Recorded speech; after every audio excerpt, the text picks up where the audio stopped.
Welcome back, everyone. I'm here with Isha Das, who's the spiritual director of the Assisi Institute in Rochester, New York.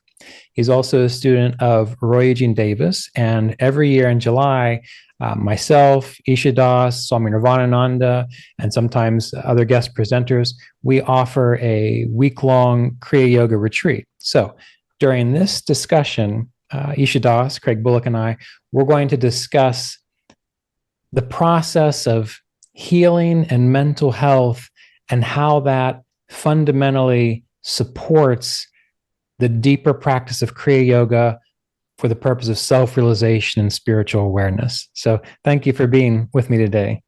Oh, you're welcome. And I first of all, I want to, if anybody's thinking about coming to the summer retreat and hasn't, please come. It's really a wonderful celebration, wonderful people. It's great. So that's my plug. But I like the way you said it, that mental health supports the Kriya Yoga path. Yeah. I think that's a nice beginning. Yeah. And I'm curious how this conversation is going to go, because I remember when we were talking about planning the retreat, I don't think we really have different ideas, but a part of me thought we might have some different ideas on healing and yoga. And well, if we do have different ideas, they're not contradictory, they're complementary. How's that? Yeah. Although we'll see. Yeah, that's true. We'll see. And if not, we will have a civil debate on it. Yes. So my thought on that is this: that the spiritual path, Kriya Yoga, these deeper paths of self-transformation, that it's really essential that a person actually is in a fairly balanced, healthy psychological state before they begin those processes, rather than engaging the processes to gain psychological health and well-being. That's my stance on that. What are your thoughts on that? Well, okay, let me start from this perspective, and I will give a direct answer. I think we all get into Kriya Yoga or any spiritual path, for the most part, at some level, because we want to avoid pain and we want to pursue happiness. Right. The problem with what then spirituality can devolve into for some people is an escape from themselves.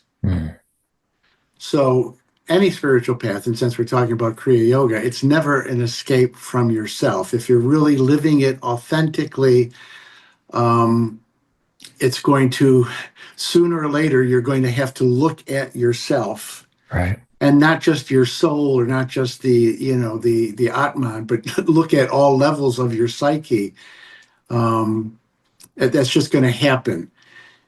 Often early on in the spiritual life, when you make the commitment, there is this sort of boost that happens and you have a honeymoon period, but it never lasts. And sooner or later, whatever you have to look at in yourself, it's going to emerge.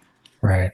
So it's not an escape. And if anything, it's a path into reality. It's a path into truth, not just metaphysical truths, but it's an invitation to look at your psychological stuff and belief system and issues. Right. So it's not an escape. I don't know if I disagree with your statement. I would probably nuance it. I would say people have to have enough psychological health. Right. How do you define what enough is? It's slippery. I don't have an easy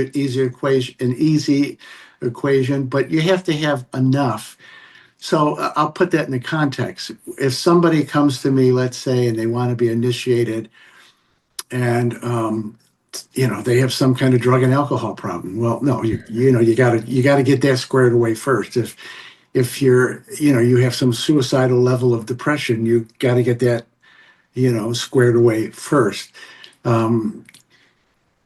And one on a really practical level, and sometimes I see people come to the Assisi Institute who are sweet and they're of goodwill, but when they go out in the parking lot to drive home, they're not sure their car is going to start. They're not sure if the landlord has locked them out of their apartment because they haven't paid the rent.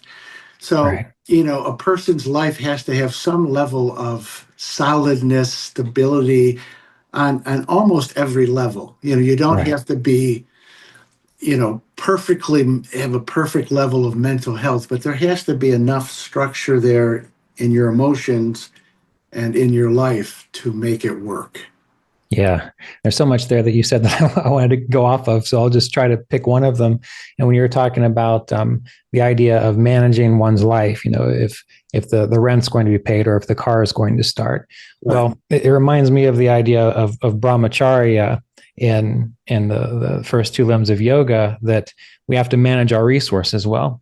Yes. And if a person is going to go into yoga for the process of experiencing clearer states of consciousness and higher realities, if we're constantly, if we haven't maintained our home, and so we're constantly worried about the roof leaking or our health, even. I know sometimes there are genetic things we can't help, but if there's a baseline of structure, then it makes it much easier for us to get a little closer to actually knowing and realizing, like what Paramahansa Yogananda knew. Like there has to be a level of energy, there has to be a level of stability for one to even be able to access those subtler states.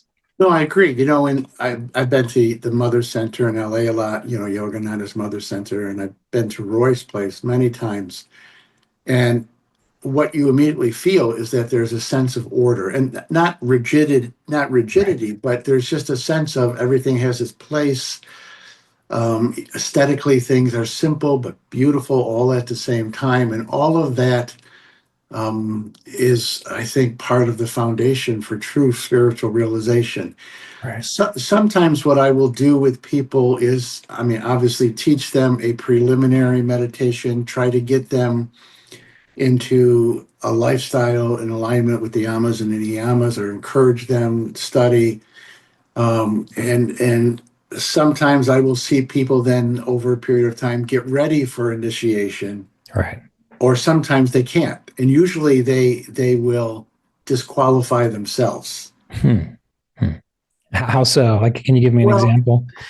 yeah, I will do something either in their imagination, in reality, that's less than perfect, and they get angry at me, or Right. they meditate for a while and they don't see any immediate enlightenment results, and so they get discouraged, or just old habits, addictions, whatever, compulsions, karmic stuff just kicks in and Right. rules their life. Yeah, yeah. And that's really interesting because in a way I can remember many times being at Center for Spiritual Awareness with Roy Davis, and I'd be on retreat. And while most of the time I ate a vegetarian diet, I exercised, I did all these things, but sometimes I noticed, sometimes being in that environment, all of a sudden I thought to myself, oh man, I'd really like to go eat some greasy food, or I want a donut and some coffee, or yeah, like I started to want things that weren't really in my awareness. And sometimes I think that when we start to access deeper states of our experience and our consciousness, these things come up, and we have to be aware of that and maybe look at that as an opportunity to see where we need to grow and change rather than to give into it, if we can have that level of Yeah. awareness.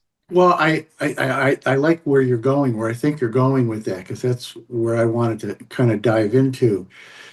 I think there is, again, a notion of I'm going to meditate and then I'm just going to transcend everything.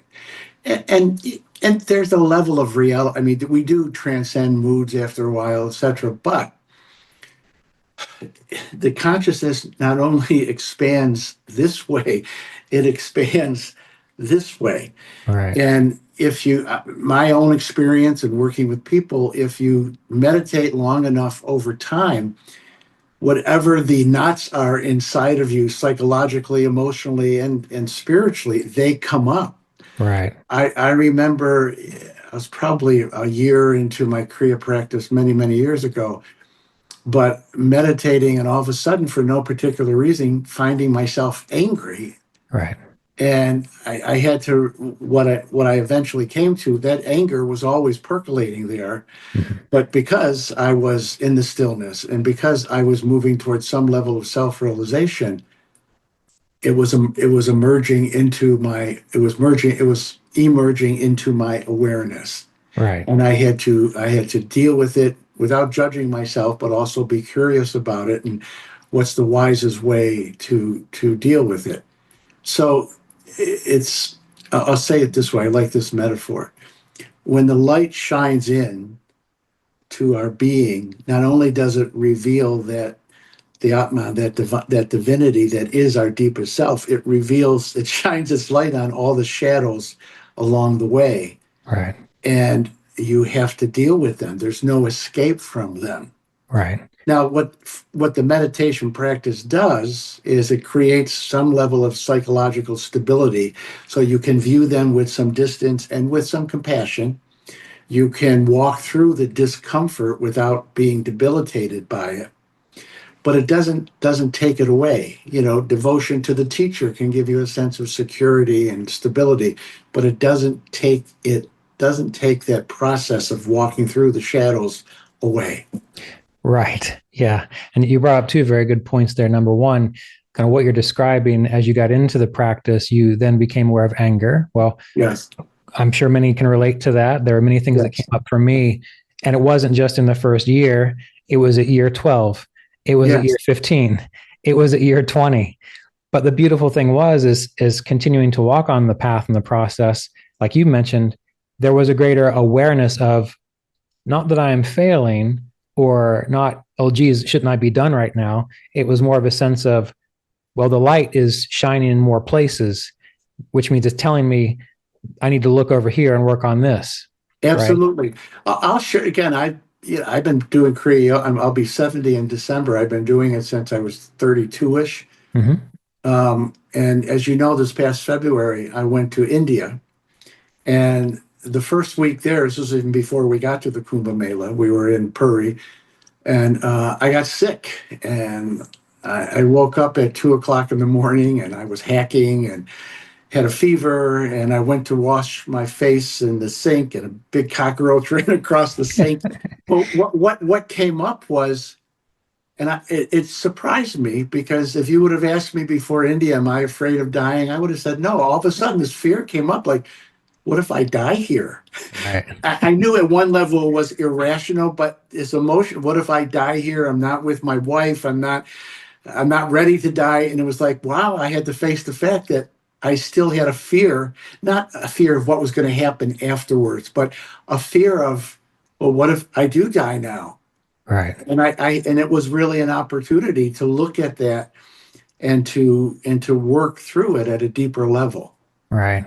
And it's not done yet. It's not. I'm still going on. Oh, right. Absolutely. But it's neat. I mean, well, I don't wish that you had to face that, but in the Yoga Sutras, like the kleshas, the things that we have to grow through, the last one is, I believe the term is abhinivesha, which means the will to live. And what's neat in that whole process in the Yoga Sutras is they go usually in the order in which you have to face the things. Yeah.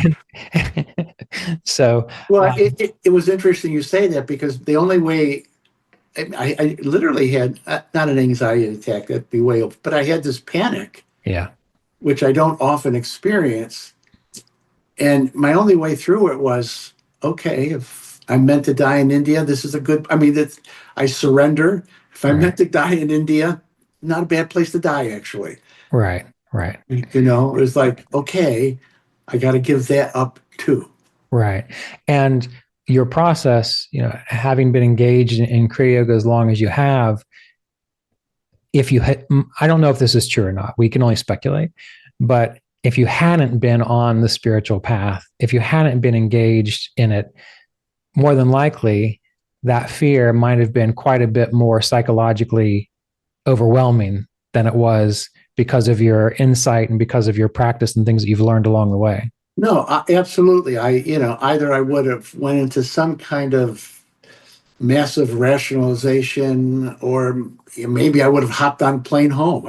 Who knows? Right. But no, every time we meditate, I think whether we have a pleasant experience or not, we access that, what I call that divine spark, who we really are. And it builds a little bit of momentum, so that when these other issues arise, it's like you have the strength, the compassion, the witnessing capacity to not be crushed by them Right. and to be curious and to work through them. Right. Right.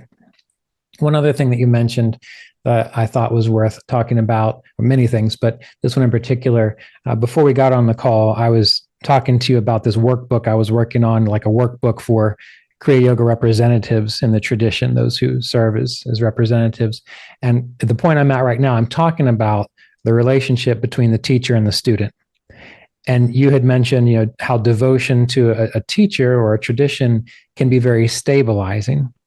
And I think it's important to recognize that in the Kriya Yoga tradition and spiritual traditions, the tradition, the connection between teacher and student, that plays a very profound role because you get to benefit from the state of consciousness, the experience of the teacher.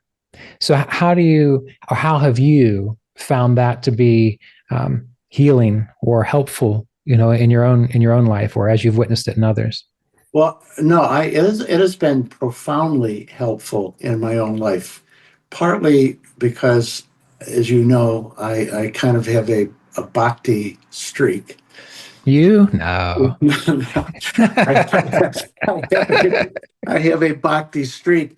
And also, I had growing up a difficult childhood, and there were some abandonment issues that I had. Yeah. So, and I've had, as you know, two teachers in the body that have had a big impact on Roy Eugene Davis and Richard Rohr, the Franciscan priest. But I'll just focus on Roy. And Roy always walked this fine line because he would never infantilize me. He would Right. never baby me. He Right. would never indulge my infantile, needs, so to speak. But he was always there Hmm. and almost always answered my emails. I mean, might be a short response like yes, no, but he was there, number one. Number two, I would frequently, when he was alive, go out to his place in Georgia. And there was never a time that when I was in his presence that I didn't feel elevated. Right. So I know this is funny, but sometimes just the thought of Roy, it kind of gave me some strength. I can't explain that. Right. And I'll tell one funny story because, Roy didn't go in for uh, fakes, low level supernatural phenomenon. Right. And one morning, when in my morning meditation, I actually felt like I was there in the temple with a group. I mean, I actually felt like I was there. So I wrote Roy an email, but the way I parsed my words, it was, I'm not saying I was there, Roy. I'm just saying I felt like I was there and I could feel the energy. And he surprised me because he wrote back and said, well, perhaps you were here. But even that kind of connection to the place, to him, do you know what I'm saying? Oh, absolutely. Even now, and I try to talk about this on retreats, uh, that if I just stop and just remember being with Roy, just like sitting beside him while we were drinking tea, or sitting in the front row at the retreat center while he was talking, if I just stop and put myself back there, I feel that exact same Yeah. sense. Yes. And I think, or no, I don't think, I feel that I know that what a tradition does and what a lineage of teachers does, hopefully, ideally, is each link in that chain has worked on themselves enough that they're so bright with sattva, so bright with illumination, that the thought of them, the reading of their books, and that's probably why Autobiography of a Yogi is so potent when people read it. Like, and Roy would talk about this. He was very big on having written, like, the Truth Journal or his written books around, and he would kind of imply that there's an energy in it, and because it's related to the being of the person that it's coming from. Well, let me say this, and I hope it's not what I call California foo-foo, but it's really the same thing I think that you're saying. Yeah. whether it's, in fact, this is an aside. I didn't even know I had this. One of Roy's first books, it's on imagination. Okay. And you can't have it. I'm going to keep this one. I really like Okay. it. But this is my point. When I read Roy and when I read Yogananda, again, I want to be very precise in my speech. I do think there's a level of grace or Shakti in the words themselves. Right. And I think there's a stream of consciousness that I tap into, that is bigger than me, and it helps to sustain me. Mhm. And the way I like to say it in my own kind of metaphorical way is, the more I read Roy, Yogananda, and a few other people that really are have had an influence on me. And I actually think you can do this through books. And I don't mean, Roy's sitting next to me in the chair as I'm reading Right. him. I don't mean that. But there is a friendship that develops with their stream of consciousness. Right. And since I think they spoke with, pure wisdom, then there's almost like a Vulcan mind melt that you find yourself thinking like Roy would think, or Yogananda, etc. Right. It just, there's this connection that also emotionally helps to stabilize you in all the other ways that we're talking about. Right.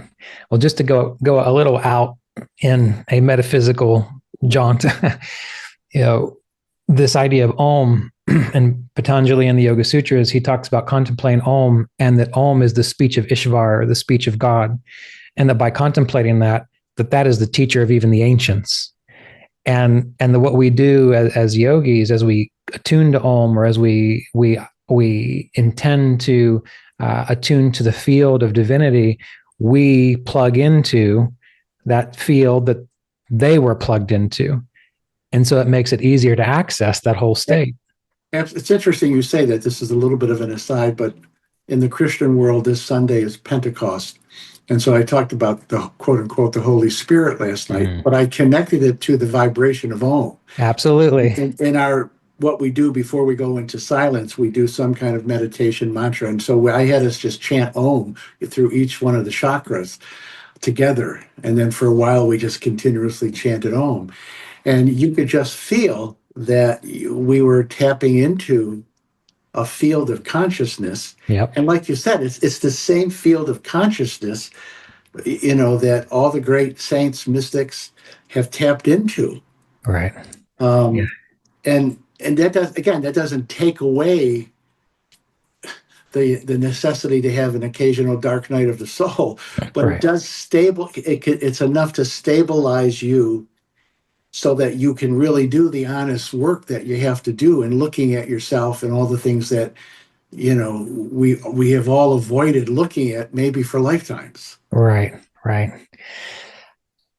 When we talk about this idea of kind of attunement, we can think about this a little bit in a practical way too. And I don't know if you have noticed this. I'm pretty sure you have, but I know I have noticed this, that yes, when we read books by Yogananda, or when we think about a friend who is also probably on the spiritual path and generally very clear and responsible. I mean, I notice this when I meet with you on Zoom, when I hang out with you, other people of the same mindset, there's a mutual light and upliftment there. Yes. But the moment I start thinking about, like, maybe some other friends I have, they're caught up in some confusion and difficulty, it's very easy to kind of get pulled down into that. And most people don't realize that that's going on. And so that's why when they're around certain people, they tend to behave like them more. So I'm only bringing that up because I think that we need to recognize that, yes, there is the uplifting sense, but we really also need to be aware of who are we thinking about and attuning to at other times as well. No, I've been actually teaching about this a lot in the last 4 or 5 weeks at the Assisi Institute. And you've heard me use this quote from Roy before, but I think there's multiple levels to the quote. Roy told me once, never forget that you're always a teacher. Now, I don't think he was saying, in fact, I know he wasn't saying, pontificate 24 hours a day. Right. I think what he was saying is keep your awareness, the state of your consciousness high. Don't don't forget who you are, what you are, what your purpose is in the world. Because if you do, then what you're saying is true. You just merge with the strong energy field around you, Right. rather than being the strong energy field, not because you're preaching, teaching, right? Just holding that energy. You, again, I'll quote Roy, he would say, abide in yourself. You're abiding in your soul, yourself, but then you're also, chances are you're going to have a positive effect on the environment, and either people will be drawn to you or they'll be repelled. Right. But at least you're not going to be drawn into their energy field. And the other thing is, every legitimate teacher from every tradition, in some way, shape, or form, says, stay awake, stay Yeah. awake. And what I've been just trying to say to people is, every time, and I know there's so much craziness in the world and it's easy, I get that. But, every time you get overly engaged in the news, or you get overly engaged in some sort of political agita, you don't realize, but you're losing energy. Your state of your consciousness is in a state of decline. And why don't you stay awake, so you can notice it and you can choose another direction? It's not analyzing yourself to death, it's just, or judging yourself, it's just staying awake, because even our thoughts they're things, and they have their own energy charge, negative or positive. Right. And I always tell people, you can't always choose the first thought, but you can choose how you're going to respond to that thought, and you can choose a contrary thought Right. or action. Absolutely. Yeah. So with all that, to come back around to the idea of psychological well-being and health, this I believe this is probably a difficult thing to speak to. I don't think we can speak to it in a way that's going to make sense to everybody, but hopefully we'll do our best here. So you had a relationship with Roy Eene Davis. Right. I had a relationship with Roy Eene Davis. And probably you too, when I was around Mr. Davis, I felt elevated. Yep. When he spoke, even if he was dismissing something silly that I was saying, I never felt that I was being dismissed. I felt like I was having a relationship with someone, and it was very meaningful. And even when it wasn't necessarily, we weren't seeing eye to eye, it didn't matter, because it's just like when you have a brother, someone that's your brother. You can disagree and you can wrestle, but you're still brothers and you still love each other, right? Same thing with parents. If you've got a good relationship with a parent. But not everyone saw Roy that way, just like probably not everyone saw Yogananda that way. And sometimes I wonder, what gets in the way of someone saying, oh yeah, that's just a tall fellow, wearing a plaid shirt that thinks he knows what he's talking about, and so I'm not going to pay a whole lot of attention to him, versus someone maybe like me or you who feels like, okay, I really need to listen to what he is saying. Do you understand what I'm asking? Yeah. No, I do. There's a saying in India, I'm sure you've heard it: when the pickpocket meets the saint, he only sees his pockets. Right. Um, and again, it goes back to, why is somebody choosing? We'll just use Roy as an example, to go down to Roy's for a retreat. Mm-hmm. Are they looking merely to escape from their suffering, Right. which is natural, but in that escapist kind of way? And are they looking for somebody that's going to tickle their ears, or validate their prejudices about the spiritual life and life itself? Right. Or are they really ready to be a disciple? Are they really ready to be a student? And even in my own life, every time I feel like I go down to a deeper level of realization, it's like I will say to myself, I didn't know I was hanging on to this stuff. Right. I didn't know how arrogant I was. I didn't know how defensive I was. So you have, and there's levels and levels of that. I think if you're truly ready and do you want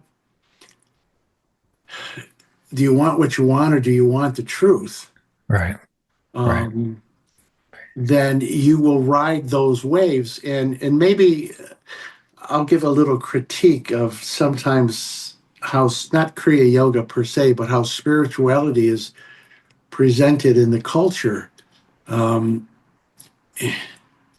it's almost a transactional relationship. People hop on a spiritual path because, again, it's going to take away their pain, and if they do it right, they'll attract their soulmate, they'll attract a lot of money. I had a conversation with someone a couple weeks ago, and God's a funny word. So if people find a better word that fits them, higher power, or whatever, I'm fine with that. But this person kept on using the word source, and I get that, and at one level that's true. It's accurate, it's describing. But I came back. I said, so what does source demand of you? Right.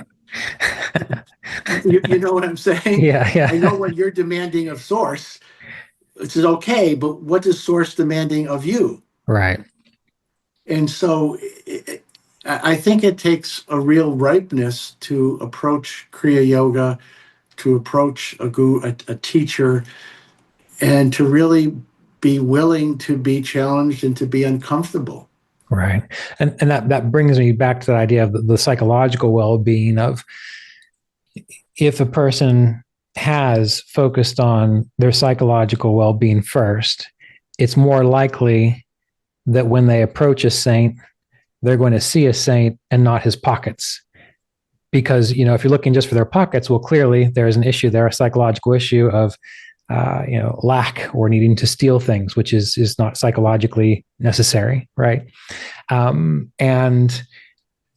how have you found, or have you found a way to encourage people to try that, to see that? Because I usually get, initially, when I bring up the whole psychological health and well-being, I initially get a lot of resistance. People say, oh, well, that's not why I'm here spiritually.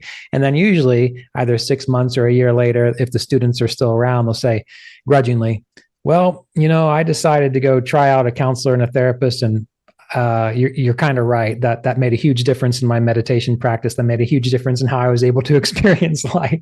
So how have you approached that? Well, yeah, I try to present the bigger picture that as human beings, we are multidimensional. We have a physical body, we have emotions, we have a psyche, a psychological psyche, and then who we really are is the self and the soul. Okay, when people come to me and they want spiritual teaching, I express to them that we are multidimensional beings. We have a physical body. We're not the body, but we have a body, and it impacts our psychological state. We have emotions. We have a psyche that can be healthy or unhealthy, and who we really are is the soul, is the Atman, is the divine image. But we bring all that other stuff with us, and it's not ancillary. It's you bring it with you, and if you haven't again dealt with it, and you're not willing to explore it, then it's going to get in the way. It's going to create shadows that keep you from seeing the divinity that is within you, that is you. Right. I think it was St. John of the Cross. He's a Catholic mystic and saint. He said it this way: next to the knowledge of God, nothing is more important than the knowledge of yourself. And not just the spiritual knowledge, but at all those levels. Right. I was in counseling from the time I was 20 until 45. Right. And then I married my wife, who's a therapist, so I wouldn't have to pay for it. Right. So you have to be willing to embrace that. And, most of the people read the autobiography of a yogi, and I say, go to the chapter of Yogananda living with Sri Yukteswar. And the metaphor that Yogananda used is that every diseased tooth was being pulled from his mouth without Novocaine. Right. That sooner or later you have to go through that process. Yeah. Yeah. One interesting thing, we might have talked about this before, and maybe you have a little more awareness about it than I do. In fact, you probably do. One of my friends, a fellow that I play music with, he's an Eastern Orthodox Christian. And one time we had a conversation, and he was saying that the way that they see the human spiritual situation is not that we need saved, but that we are wounded and we do need healed, spiritually speaking. That part of the whole life process is not saving anyone. It's about sort of healing this internal wound. And I guess I'm kind of contradicting myself about spirituality being healing or not. But are you familiar with that idea? Yeah. And Jesus never really used the language of saving souls. I don't think you can find one statement of him in the Gospels that he came to save souls. So, Right. yeah, I don't think it's not about, from a kind of a mystical Christian perspective, it's not about saving souls.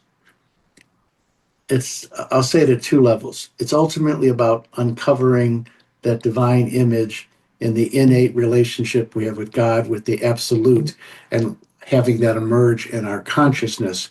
But in order for that to happen, there is a healing that has to take place. Mm-hmm.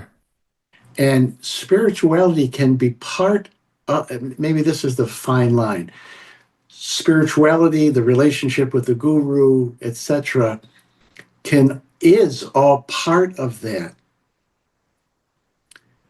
But it doesn't take away, and I think this is where the healing comes in. It doesn't take away our need to face our shadows and to really confront them.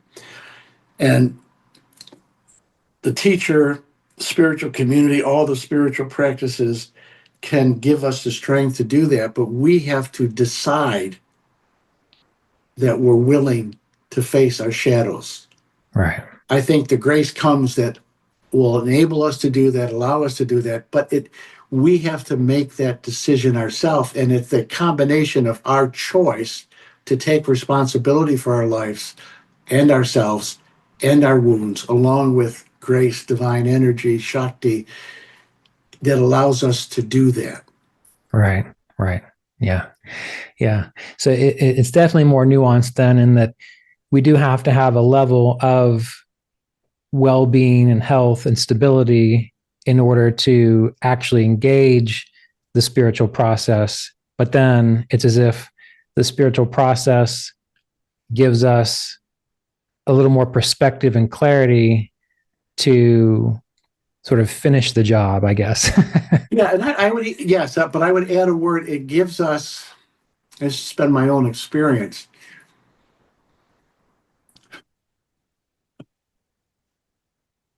And this is where my bhakti nature will come out. What helps me even to face my shadow, those things I don't want to look at, those painful pieces, those little painful vortexes of unresolved energy, etc., inside of me, is having an intuition, and I'll say it in a non-bhakti way, then I'll say it in a bhakti way, that being itself is good. Mm-hmm. That beingness is good. And if you say it in a more devotional way, that God is goodness. One of my favorite quotes is from Francis. He says, God is good, only good, all good. Now, what do you mean by good? And you get a whole nother discussion, but there's my sense of that I can trust beingness. Right. I can trust reality with an uppercase R. Right. That it is good and I am part and parcel of it. I'm not separate from it.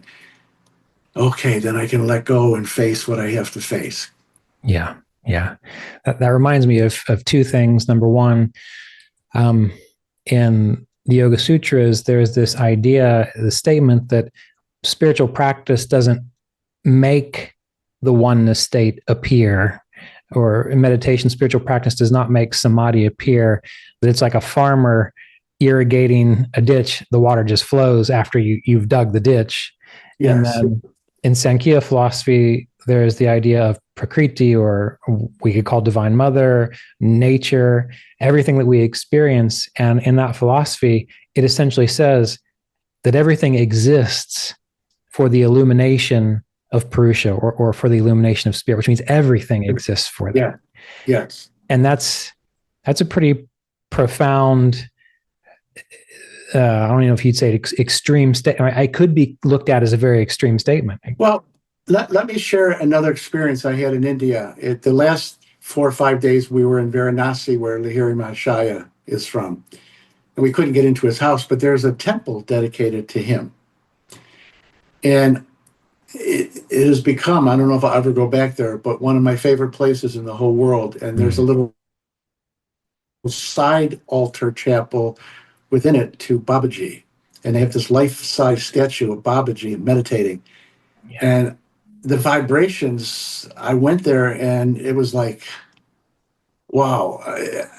And there are no words that can put it. It wasn't even, I mean, there were some emotions, but it wasn't like, oh, isn't this wonderful and beautiful? And I cried. It was just like, whatever Babaji is, I got an intuition of it. Right. And it didn't, again, take me out of my challenges, but what I found is it has given me the courage to look at them more deeply. Right. Yeah. Like, this is really real. Everything that, Roy Yogananda said, it is like real, and I'm feeling like I'm a part of it. In fact, might be a little bit of heresy from my Catholic friends, but so the first day the first day we all went Swami, and then Judith and I would go every day there. But the first day we were there, I was sitting and meditating, and the gentleman, I don't think he was a Swami, who oversaw the Lahiri temple, when I was in front of, again, the statue of Babaji, he came and brought, what are they, the blessed food in the Hindu tradition, what do they call that? Prasad? Yeah, he came, and it was a piece of sweet bread, and he just put it in my mouth. Almost didn't ask me. And it was like, and this is my Catholic version of it, it's like, this is like really freaking Holy Communion. The whole experience. But my point is, it didn't take me out of the struggle. Right. It just, I knew I was connected to something larger and bigger than my egoic self. Right.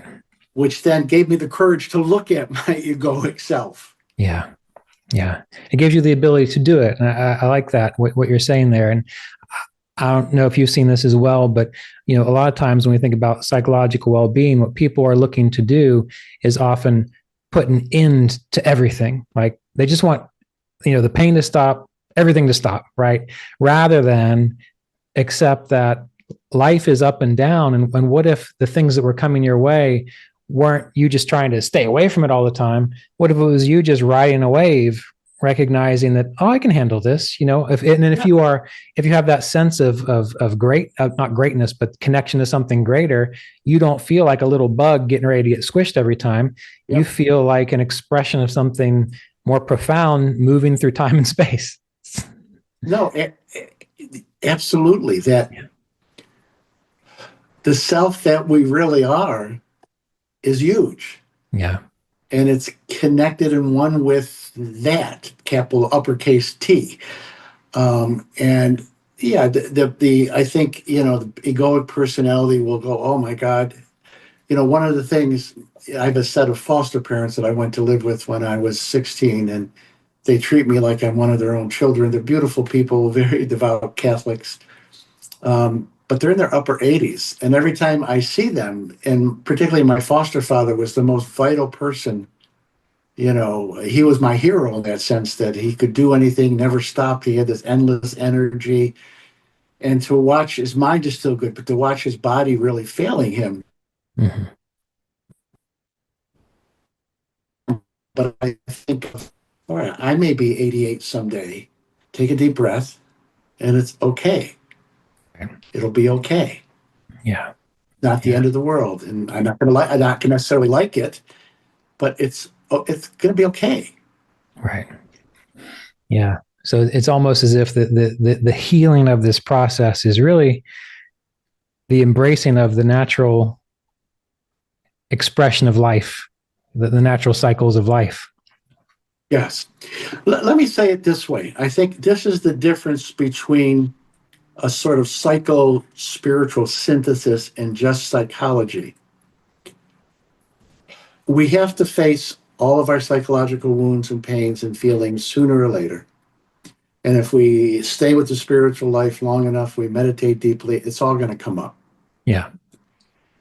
The difference is Sigmund Freud said that all that psychoanalysis does is take you from extraordinary suffering to ordinary suffering. That's all that it does. Okay. Okay.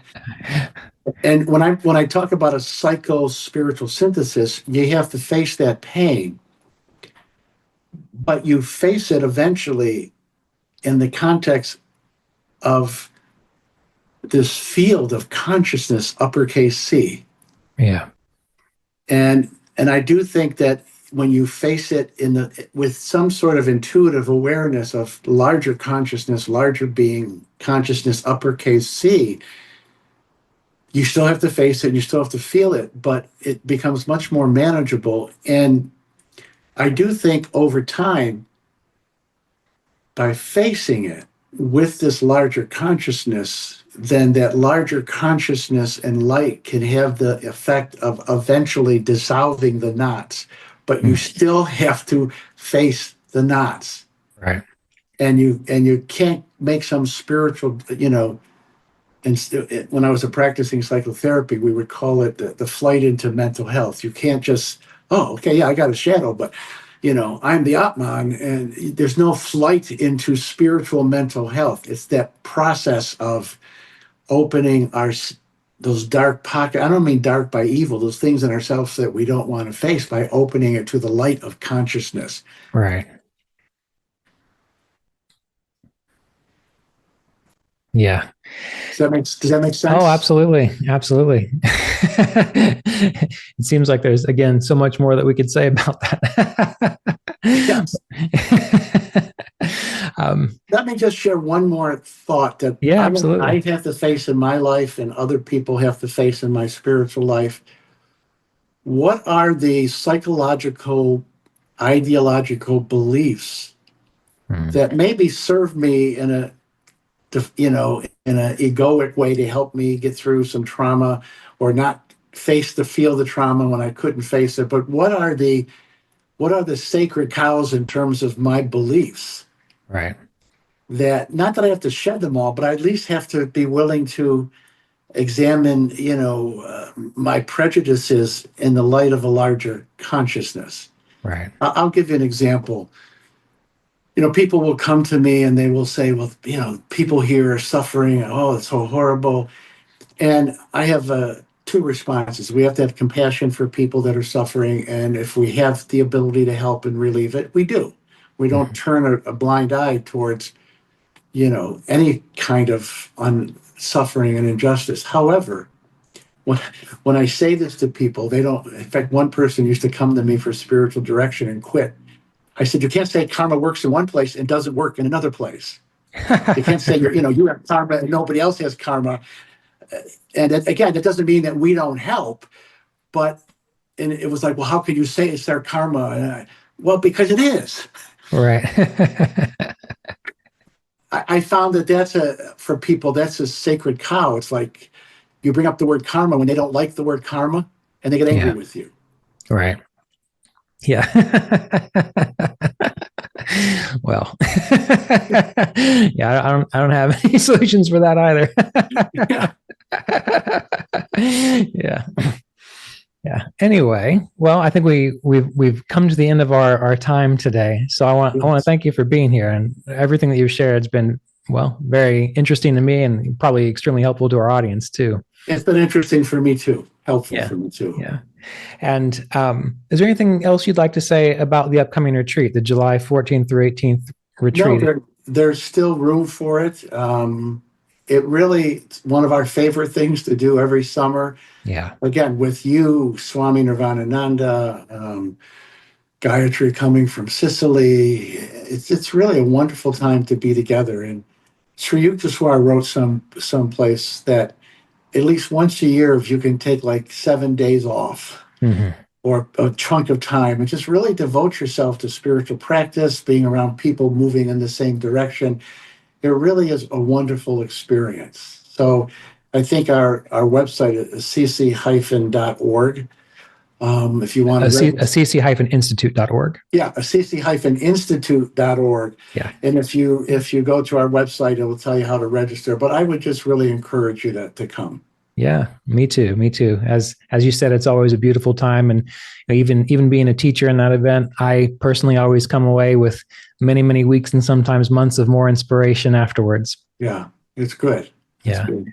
It's All kind of right. like one big satsang. Absolutely. Yes, that makes good. Yeah, I feel that. Yeah, good. It was good seeing you, All and right. it And was I just wonderful want talking to to you. honor you, Ryan, for all the work you do. You do tremendous work. This new book on the yamas and the niyamas.